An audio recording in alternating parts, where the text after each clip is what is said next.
6 long years have passed since the first shots were fired, and still our American colonies are fighting for independence. I believe at all costs this rebellion must be put down. But how much longer can we afford the expense of this war? How much? We cannot allow our good people at home to be burdened, while all the while sending our sons to die in some wilderness. The chair recognizes the Honorable Charles James Fox. France has entered the war against us. And while we stand here and debate, we risk the other interests of the Empire. Why then do we continue sending our young men to a war on the other side of the world?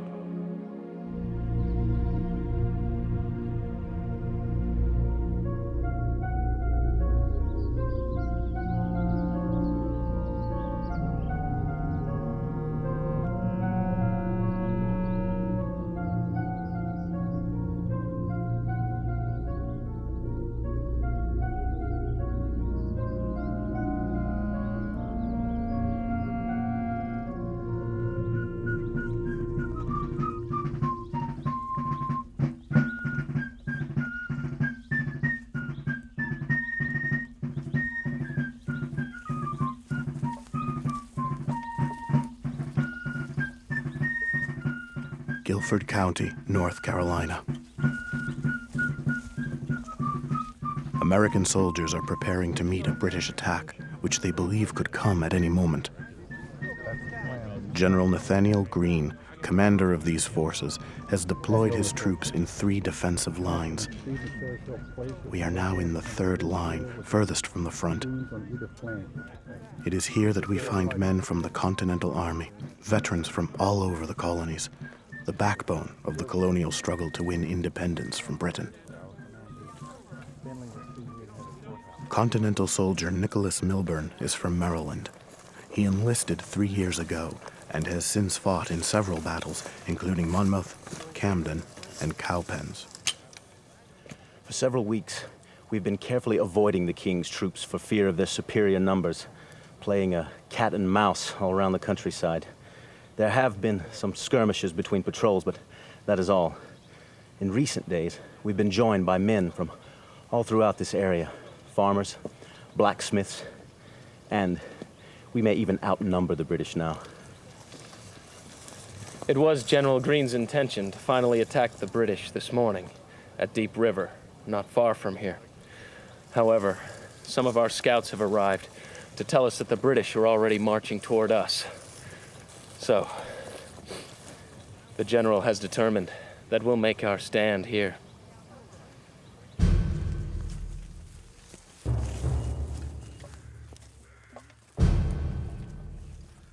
These are the British regulars, some of the toughest soldiers on Earth.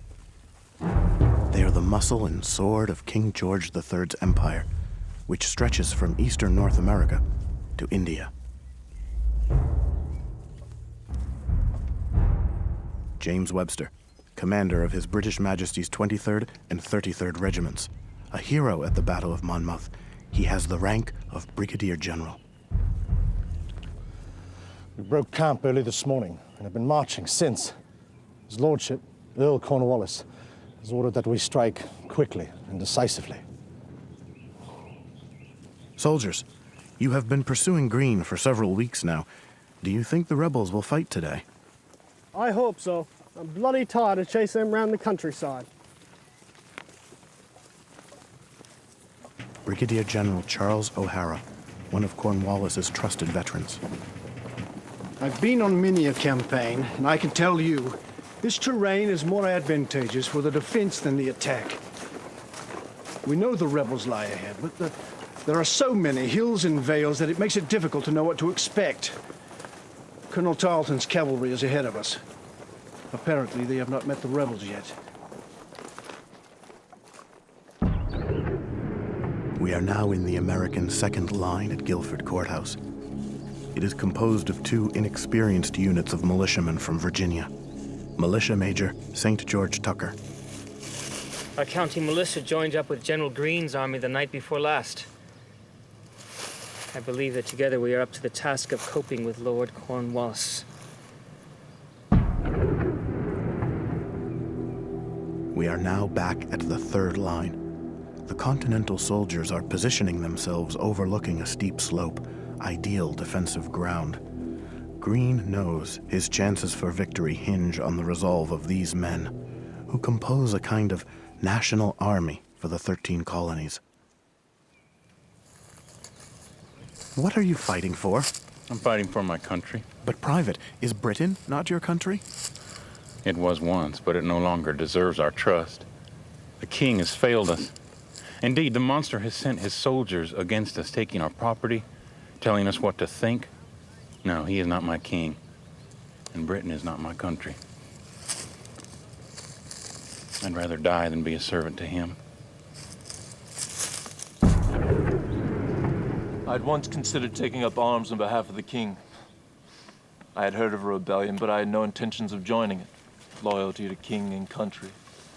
But I gave pause when I heard that the British regulars, the king's troops, were pillaging the countryside, stealing food and animals from honest farmers. And then they came to my farm. And I've been fighting since. British Sergeant Roger Lamb. Trail arms! There is rumor of great support from the local folks still loyal to the crown. They were to furnish us with food and supplies, even men under arms. Blast if I see it. What will happen, Sergeant, if you meet the rebels today? Oh, rip the stars off the traitors' flags. This man, a field hand, was enslaved on a plantation in South Carolina. When the warring armies came close to his home, he ran away and was taken in by the British. When did you join these men? Just a couple of months ago. Why do you march with the British? What kind of loyalty do I have to someone I have to call master? The British offer freedom to anyone who will run away and join them. The Patriot forces claim that they're fighting for liberty, do they not? They don't mean for my people.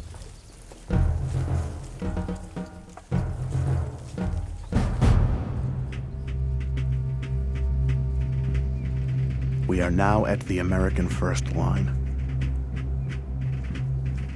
This, the most forward line of defense, consists of untrained militia troops from North Carolina. These men, mostly local farmers, are positioned closest to the advancing British. Militiaman Ned Griffin is from eastern North Carolina. I was sent here to fight in place of my master who stayed on the farm. He told me, if I fight, I'd get my freedom. Are you willing to give up your life for your master? It is for my freedom that I fight. They say this war is about liberty. Most of us are well past the point of safe return anyway. And we will never go back to the way things were. A morning battle in New Garden, a few miles from here, is ending. Despite a dramatic confrontation between rivals British Cavalry Commander Bannister Tarleton and Patriot Lieutenant Colonel Light Horse Harry Lee, the British have not been stopped and are now marching quickly toward this spot. It will not be long now before the main combat begins. I confess to you, this is my first battle. Those sounds unnerve me. What brought you here? Not any love of bloodshed, nor any great outrage against the British. I joined because I felt the war was destructive to our towns, families, to our way of life.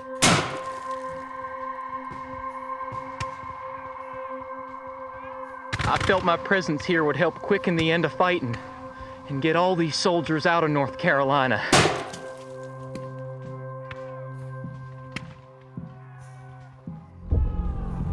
That is what I felt.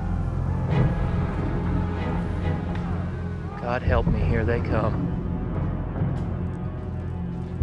Lieutenant Colonel Light Horse Harry Lee. My brave boys, your lands, your lives, and your country depend on your conduct this day. I have given Tarleton hell this morning, and I will give him more of it before night. You hear damnation rolling all over these woods, but after all, they are no more than we!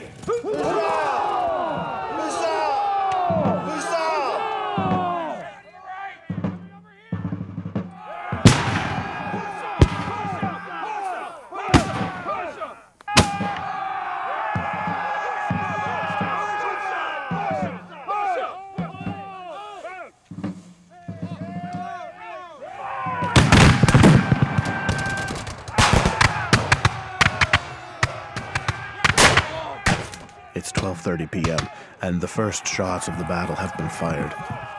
The inexperienced militiamen in the first line have orders to fire only 3 times before they retreat.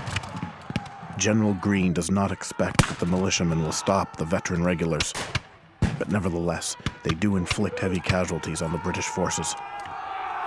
Under Webster's command, the regulars are pressing forward. The American first line has broken apart. The North Carolinians are retreating. Let them through! Let them through, gentlemen! Oh, where you going? The fire's that way! Get ready, man! It's 1:15 p.m., and the British have reached the American second line. They are met by a volley of musket fire. Damn you, rebels! As in the first line, the militiamen are not expected to stop the British completely, but to inflict as many casualties as possible. The Virginians are holding firm, even as the first line continues its retreat.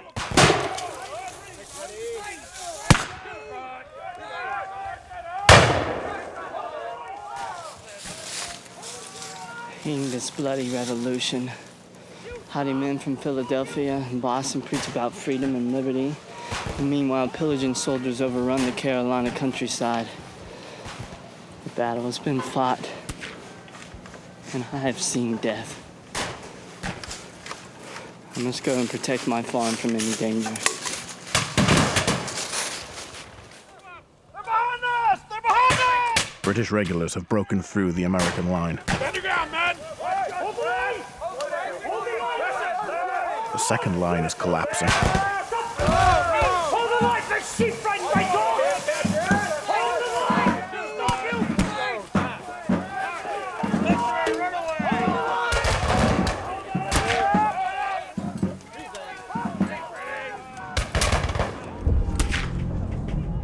It's 2:15 p.m. The American third line awaits atop a ridge for the advancing British. The regulars have overwhelmed the first and second lines. It is now up to these men in the third line to stop the British. The 33rd is the first regiment to arrive. They are pushing forward without waiting for reinforcements. Brigadier General Webster is injured in the advance.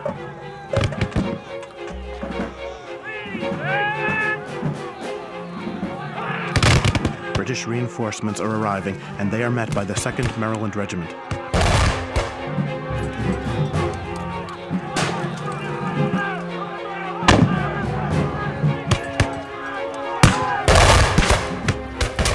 The 2nd Maryland is retreating from the British advance. They're running away, leaving the cannons unprotected. How long can the American third line hold with its flank exposed? The British are moving in. They've seized the guns, and the 1st Maryland, a regiment of veterans, is turning to face them. The American cavalry under William Washington has swept around to attack the British troops from the rear. The British are being attacked from the front and behind. They are reeling. 1st Maryland is charging the British.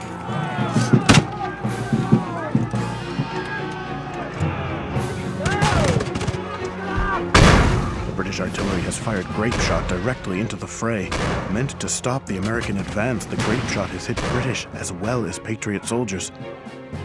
Yet the barrage has had its effect. The Americans are pulling back. More British reinforcements are arriving. The 71st and 23rd Regiments. This is too much for the Continental Army. Recognizing that victory has become impossible, the American forces are retreating.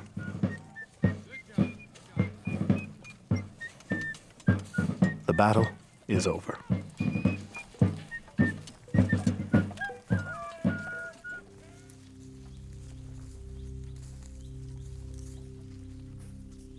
We are now with the retreating American forces on the road from Guilford Courthouse to the Speedwell Iron Works at Troublesome Creek. The withdrawal has been orderly and controlled. We saw some British following us for a distance, but they've stopped and gone back now. The Americans are exhausted from the battle. For many, it's the first time they've seen death. My cousin William was killed today. Just before we broke through the British line, their artillery fired into the whole swarm of men with grape shot, cutting down their own and killing us. My cousin William was torn apart.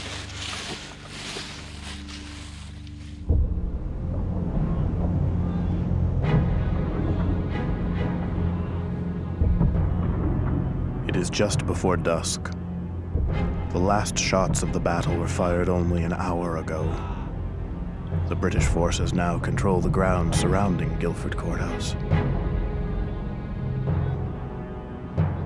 A farmer's rich fields, awaiting the rebirth of spring, now transformed into a graveyard.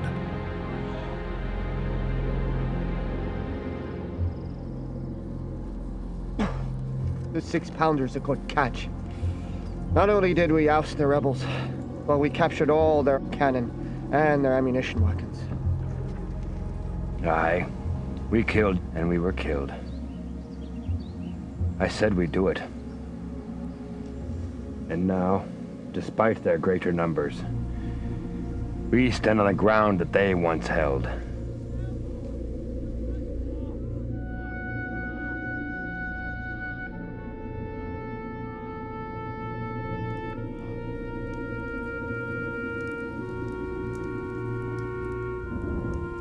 The fighting claimed the lives of many a good soldier.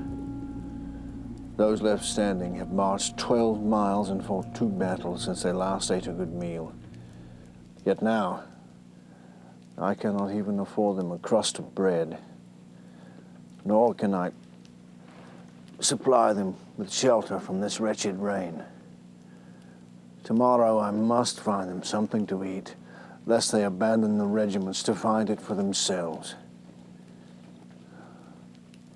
How in God's name can I inspire these farmers to be loyal to the king when we must take their animals to feed ourselves? These are grave times indeed.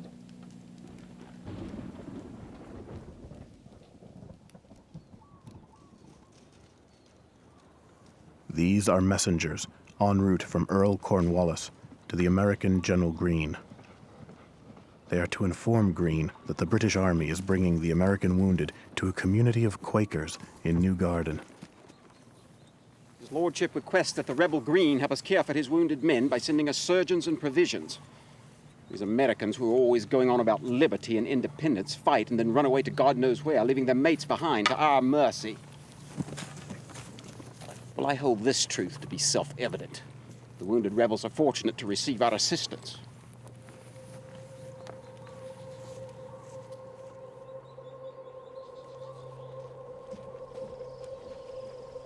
This is a community of Quakers who are pacifists and abhor war of any kind. Although these people have declared neutrality in the conflict, they have agreed to take in and care for the most seriously wounded in the battle. A sum of over 120 soldiers from both sides. This is Thomas Thornbury, a Quaker. He farms nearby with his wife and his children. Just survey all these wounded men. How can we care for them all? God bless these Quakers for saving my life. Nor can I forget the British, who simply could have left me to rot on the battlefield.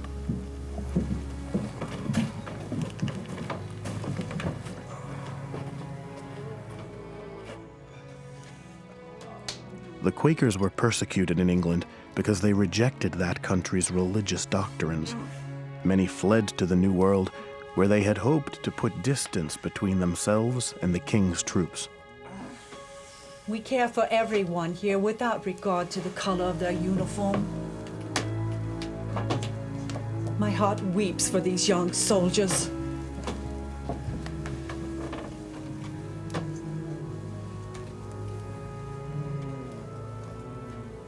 These red uniforms remind me of England.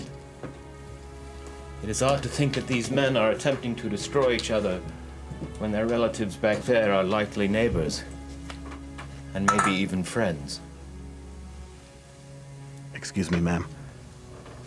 How do you feel about the war that has descended upon your village?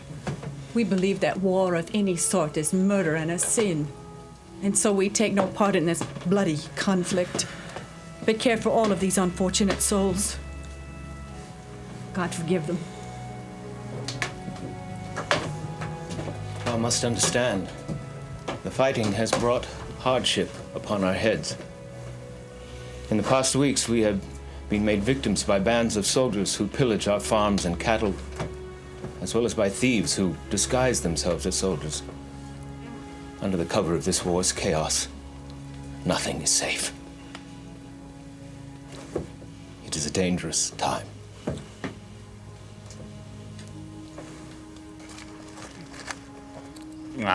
I've had worse. And so has the Continental Army. Wherever my comrades are now, you can be sure that they are planning a reprisal.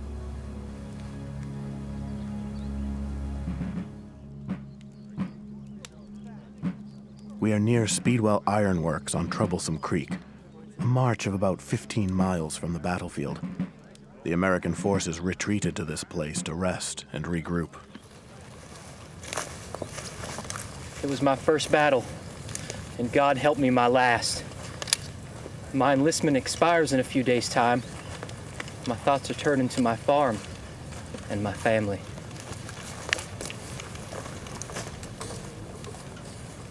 Look at them, the local Carolina militia. Had they not turned and fled after firing their one shot, then perhaps it would be the British who sleep on the cold ground this night, and we who are sleeping at the courthouse.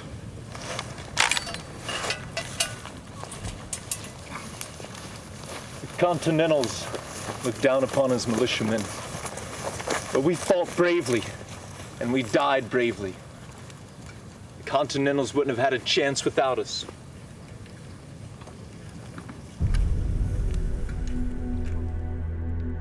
The British have secured this small piece of land called Guilford Courthouse.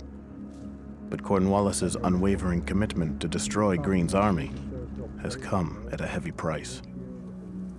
In this endeavor, at least, he has failed. It's a bloody fair sight, seeing the rebels with their tails between their legs scampering down the road. Nevertheless, it is rumored nearly a quarter of our army was cut down.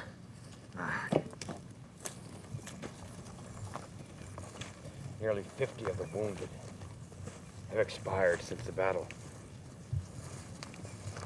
All I know is that the sounds of the men as they're dying exceeds description.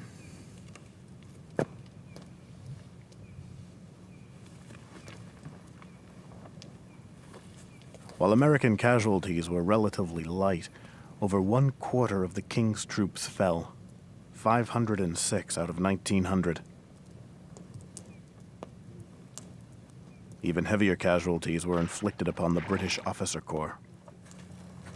We are now low on ammunition and food, and still deep in hostile territory. I just received orders to ready the men to march. Toward resupply, I hope. Excuse me.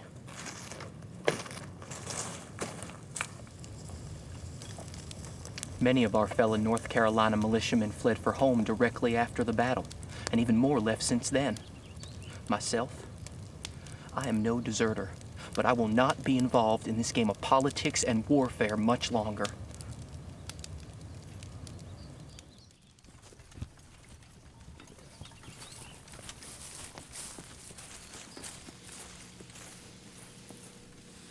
I'm still nearly incapable of giving you an account of the battle, only to say that I am not sure we could afford this victory. Now I am left to wonder, what damage have we truly inflicted if the enemy remains unbroken in the field?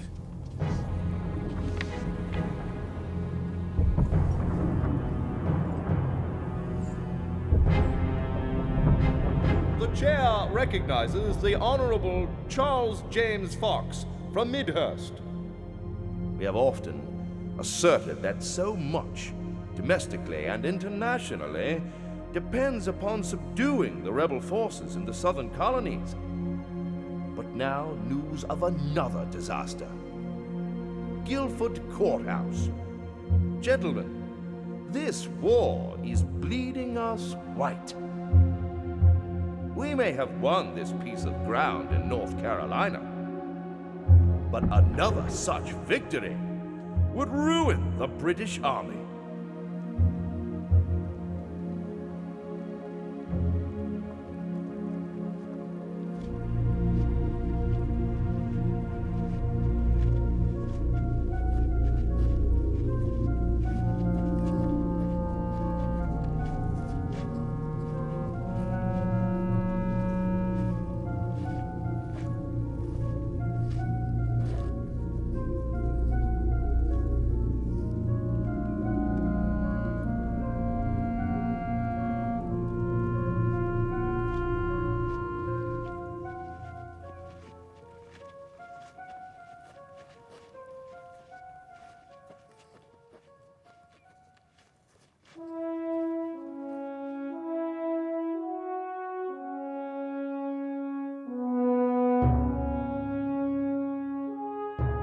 Henry Lighthorse Harry Lee became governor of Virginia in 1791 and later served in the United States House of Representatives.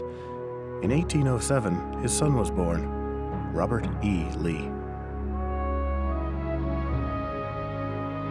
Brigadier General Charles O'Hara recovered from his wounds. At Yorktown, he represented an ill-lured Cornwallis and surrendered the British Army to the American and French forces. Ned Griffin fulfilled his agreement with the militia. His owner refused to honor his contract, however, and forced the former militiaman back into slavery. In 1784, the North Carolina legislature learned of the case and granted Ned his freedom. Sergeant Roger Lamb was a prisoner of war following the surrender of the British forces at Yorktown. In 1784, he returned to England with the rest of his regiment. After nearly a decade as a soldier in America, he rejoined his family in Dublin and became a schoolteacher. John Chadwick survived the battle and returned to his wife, family, and farm at Shallowford, North Carolina. He lived long enough to tell his grandchildren, and later his great-grandchildren, about the Battle of Guilford Courthouse and its place in the birth of their nation. It was a battle he always maintained that he fought for them.